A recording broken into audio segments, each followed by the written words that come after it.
خدایی که میخواهد که شما یک جای باشین، خدایی که میخواهد که شما همراه دیگه خوب باید باشین، شیطان میگه نه ما نمیخوایم و از خانه شروع نه، از خانه شروع نه. اختلافات میندازه ما بین زن شوهر، اختلافات کسته میندازه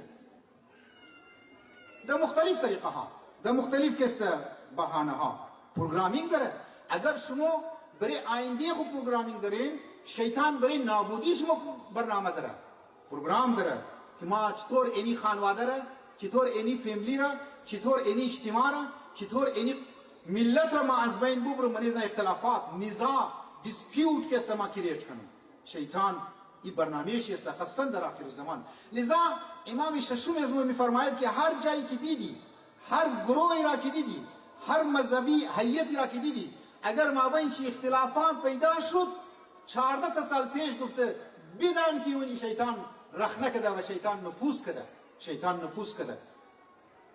اختلافات گفتم که اسلام کده زیاد شیطان مایا امو نقطه حساس را، نقطه سنسیتیف را اون مرا برش کسر دیست میله و سنسیتیف در آخر زمان ام نقطه اساس ایه که پیونده ها را، ریلیشنشیپ ها را از بین کسر مکرد، نفرت ایجاد منه، بغض ایجاد منه شیطان در آخر زمان. قدر شیطان امو نقطه حساس را متوجه هسته.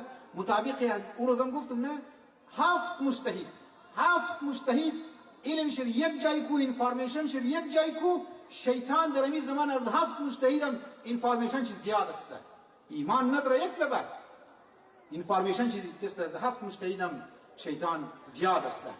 خبر است که مایی که در منبر میشنم مر چطور که است فریب بیده.